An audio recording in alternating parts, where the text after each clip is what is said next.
Cage Minds, Micah Frankel, alongside Andres Rey, and it's fight week, sir. How you doing? Sir, I'm doing good. How you feeling? I'm feeling great.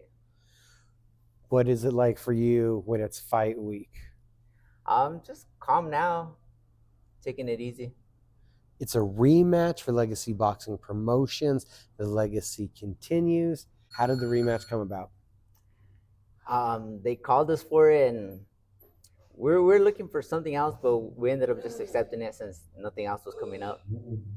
So this wasn't something on your radar. You weren't No. looking for this fight? Nah, I guess he wanted the rematch, is what I heard. So we just took it.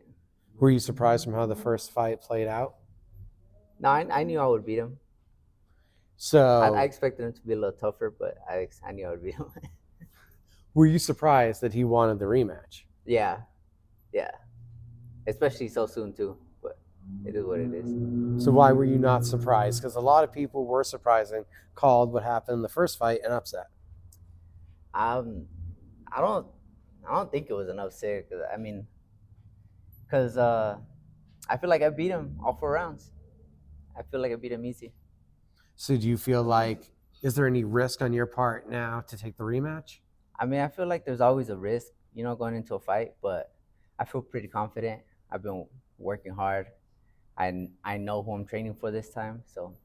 So we're basically getting from your side, the layoff is why you're taking this fight. You haven't been able to find something since that time? Yeah, so when I was gonna be on Legacy's card, nothing else was coming up, so we just ended up taking it.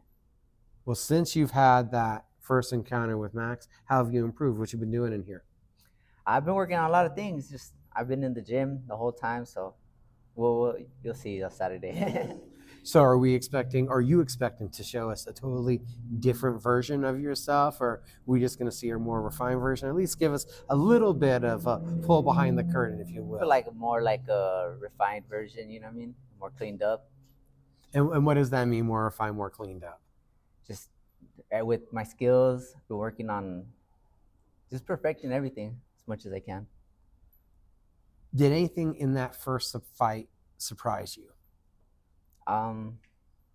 Not that I can think of, to be honest. I don't know. Is it something that you've revisited and you've looked back on now that you guys are going into the rematch, or did you look at this as a totally different fight now that there's been some months in between? I feel like it's gonna be a totally different fight. You know what I mean? I'm expecting. He says he's ready, so I'm expecting a war, and I'm ready for it. And what are you looking at right now? How do you improve? Like in the fight? Yeah. I don't know. I can't really say, but I'm ready. I feel ready and I'm prepared for it. Now, tell everybody a little bit about your story. What do we know about Andres Rey, the boxer, so far? I don't know if we've gotten really into how long you've been doing this and why you started doing this. Since like the amateurs, How long? I've always liked to fight, and like I've been training to go pro for like 6 years now, and I've been pro for a year now. This is 2-0, be 3-0 Saturday. Always having this love of fighting. What was it then from fighting that drew you to boxing specifically? My dad right there. He'd always take me to the gym, and he'd have me fight kids my size just to do it. You know what I mean? So what is it He'd about? always have me in the gym, show me. So What is it about this sport that connected with you and wanted you to pursue it and keep coming back to the gym? I just love it. It's where I feel good. It's where I feel best at. You know what I mean? So I stay in the gym. Andres Rey, how do you improve on what was a unanimous decision victory first time around? Be by knockout, right? I feel like it'd be by knockout. We'll see you on Saturday night, right, everybody? Thank you for the time, Thank you. sir.